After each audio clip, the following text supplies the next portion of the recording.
Hello and thank you for joining us. I'm Ben Sheen, Stratfor's Senior Managing Editor, and with me today is Senior Eurasia Analyst Lauren Goodrich to talk about Russian President Vladimir Putin's recent trip to China.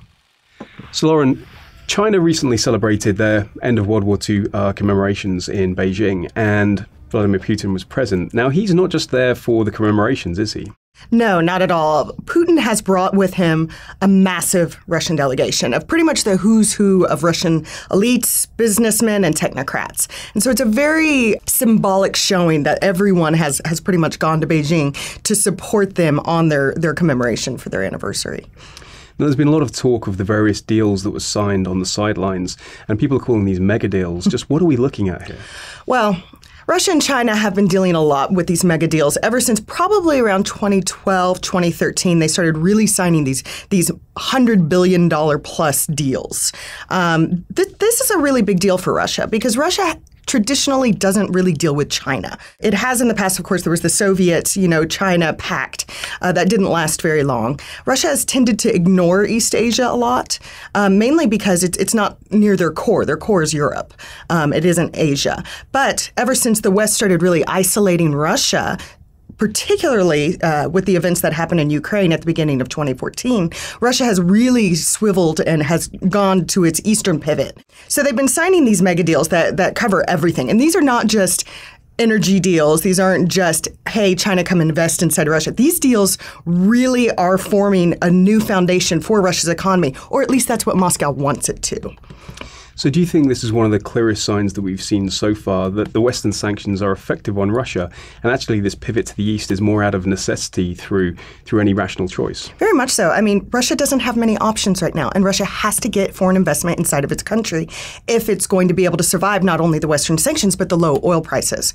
And so China is one of the few places that Russia can actually turn to try to get investment inside of the country, to try to strike these mega deals, and to try to find a new market for its energy, its oil, and its natural gas. So what's the response been from China? Have they been receptive to the Russian approaches? Well, China's certainly ready to sign a deal.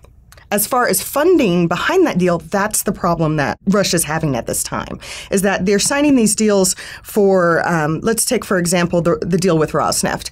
China and Rosneft signed a deal for $25 billion in prepayments for its oil through the Espo pipeline going to China. That oil is already flowing, and we're not really seeing the prepayments flow from China into Russia.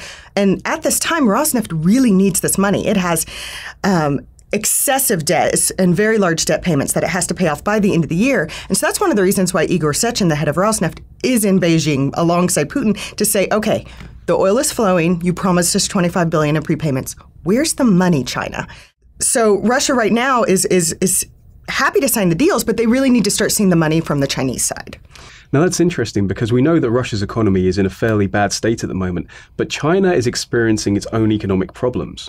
Very much so. So China's economy is also slowing down. Its demand for natural resources, particularly oil and natural gas from Russia, is slowing down. So China doesn't have the fire behind it that Russia does to actually fulfill these deals. Instead, they're going to take their time. They also know that Russia is in a very precarious situation in which they need the money now. And so China can actually leverage that to get a better deal from Russia in the longer term. And like you said, this was a very, very well-staffed delegation from Russia. It was a who's who of the Kremlin who was important there. Now, what does it mean for this many high-profile personalities to actually turn up in Beijing? Because the Russians are an intensely proud people. This can't be easy for them to actually go to China with the expectation of some kind of economic assistance. The Russians are trying to make it look like they're not begging, but pretty much the Russians are begging. They need the cash, plain and simple. Absolutely. And this comes at the same time as the United States are expanding their own sanctions as well, right? Very much so. So the United States yesterday gave a new list of what they call expanded sanctions. It really isn't expanded sanctions as much as it's closing the loophole on the current sanctions.